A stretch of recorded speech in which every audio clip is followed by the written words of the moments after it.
Starfield, man, what a game. What a game. Arguably the biggest, most ambitious game by Bethesda to date. 10 million Constellation players, man. 10 million. What a big success for Bethesda and Xbox.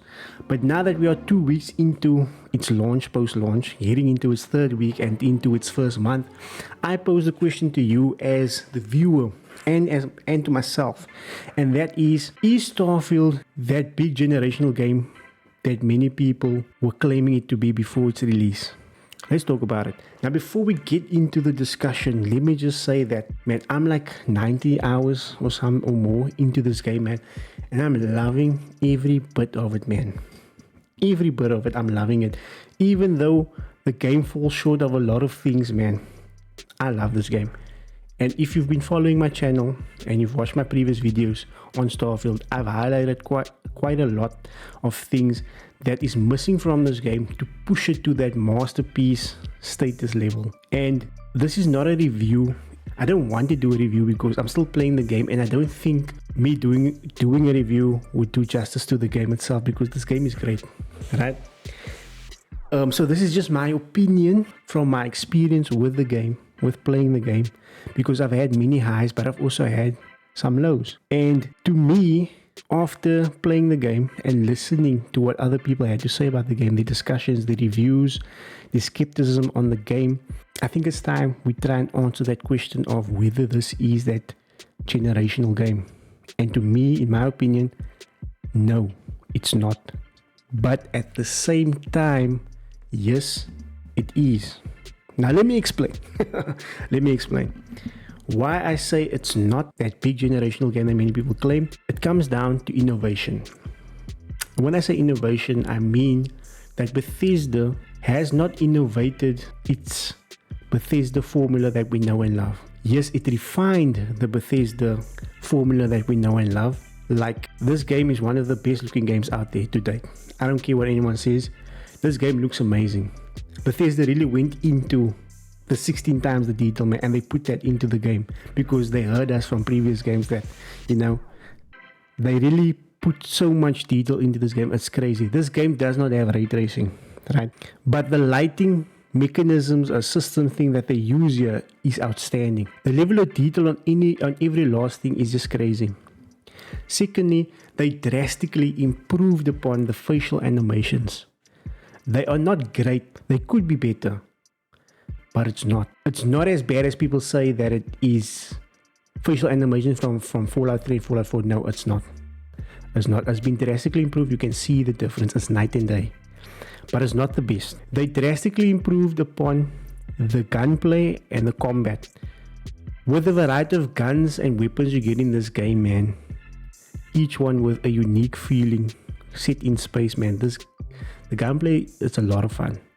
Now I can see why people are saying it's not great, because the enemy AI are like bullet sponges, right? So stealth, gameplay and mechanics are just thrown out the window.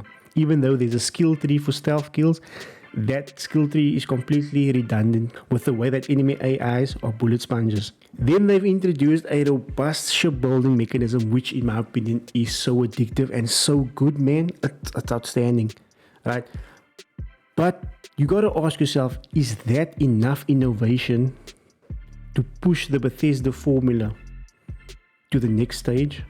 And the answer is no. And why does it come down to this? I think the biggest problem that holds Starfield back is the creation engine. Without a doubt, the creation engine 2.0, whatever you want to call it, that is what's holding Starfield back, in my opinion. When you look at the facial animations, when you look at the animations of the characters you interact with throughout the game, the creation engine is holding it back. It's holding it back so much that the great voice acting and writing cannot save it. If you compare it to games like Cyberpunk 2077, which in my opinion, they innovated the first-person perspective of RPGs when interacting with characters. Those characters are animated so well that they are interacting with the world around them as well, which makes it more immersive. Whereas with Starfield, you are stuck in this first-person camera view with the character that you are interacting with, and they're not doing anything. So it's cutting off some immersion. So the great writing and the great voice acting cannot save it. Then you have the amount of loading screens, and I see people calling it the loading screen simulator. First of all, install it on an NVMe or SSD, not a hard drive, okay?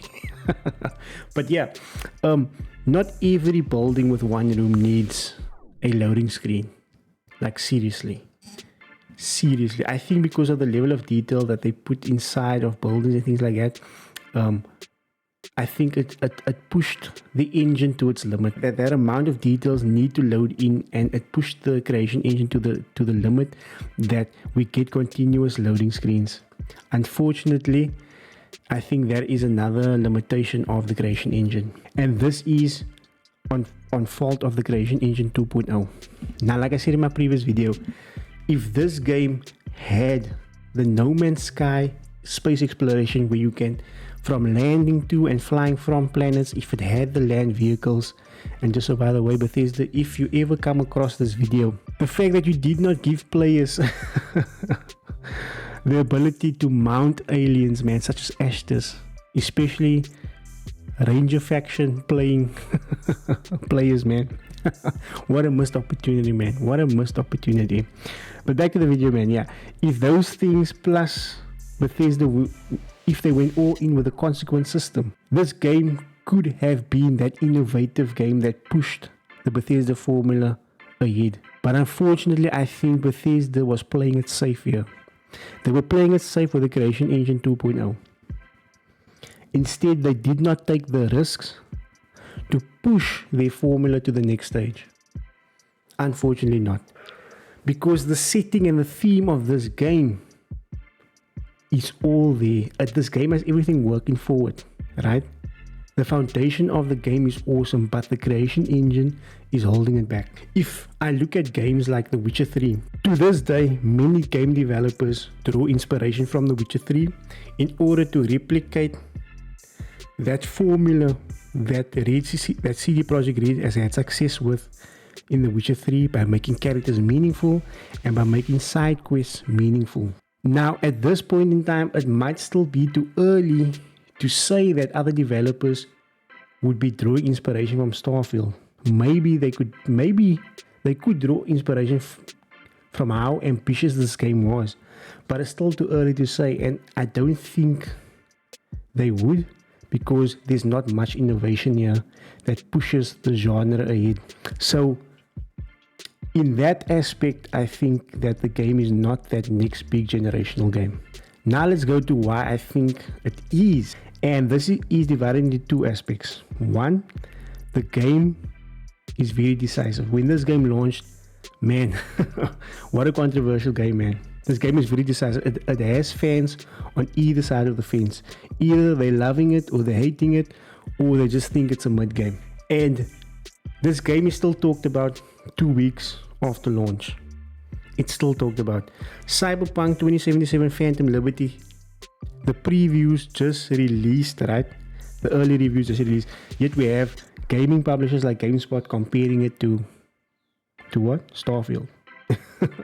So I think in that way, for the next 10 years, people will still be talking about Starfield. Whether that's going to be in a good way or a bad way, we will have to wait and see. But Starfield is going to be a topic of discussion that a lot of people will be talking about in the coming years. Whether that's good or bad, we have to wait and see. Now let's get to the most important factor as to why I think that this game is that big generational game. And it is that big generational game for Bethesda as a gaming studio. It is that big generational game for Xbox as a gaming publisher. Because just like Skyrim, this game will be played for the next 10 years. If Bethesda and Xbox continuously supports this game with more content, more expansions, more DLCs, down the line updates, especially modders, they're going to be having so much fun with this game. Because the foundation that Bethesda has laid out here is awesome. They can take this game into many directions There are endless possibilities here given how massive this game is. Yes, 1,000 planets that is procedurally generated, but you know what? That was created for modders, and it allows Bethesda to have a lot of directions in which they could take the game. They can use any of these planets, and they can release expansion of DLCs, creating new civilization, things like that, for more, and adding more things for more people to go out there into this universe of Starfield and explore and discover.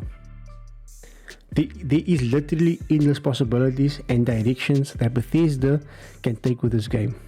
And given its massive success, I do not see Bethesda and Xbox not supporting this game for the next 10 years. Yes, we know that Elder Scrolls 6 is on its way, and somehow a decision will have to be made to whether or not to drop the Creation Engine 2.0, which I think they should, right? But unless they can really push this engine to the next level, to include all those things that is missing currently from this game, you know, like better animation and facial animation, things like that. Yeah, I think they're gonna have to do away with it. But coming back to this being a generational game for Bethesda and Xbox, they need to continue supporting this game, man. If they continue supporting this game is going to be big, because this is not a game you just put 50 hours in and forget about it. No, this game is a game that you continuously come back to with more updates, with more content. As the content comes, the players will come back. Those players that gave up on Starfield, you know, trashing the game, saying it's this and that, is, you know, a few years down the line, they will come back to the game. Believe me, they will come back to the game. It's all up to Bethesda and Xbox to continue supporting the game.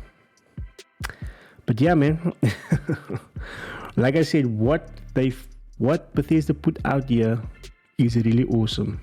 The setting, the theme in which this universe is set around, it's awesome, and there's many directions they can take, and I cannot wait to see what they have planned for the game. But yeah, guys, let me know down in the comments below. Do you agree with the points I've raised? Do you think it is a generational game? Let me know down in the comments below. Do you think it's not? Why do you think it's not? Let's get talking about it, man. Just know I do these videos as a hobby, right? So I would appreciate it if you could drop a like there. But either way, let's get talking about the game in the comments, man. Because I got some really good feedback from the previous videos, man, and I do appreciate you guys taking the time to watch it and give your opinions. I do appreciate it, man.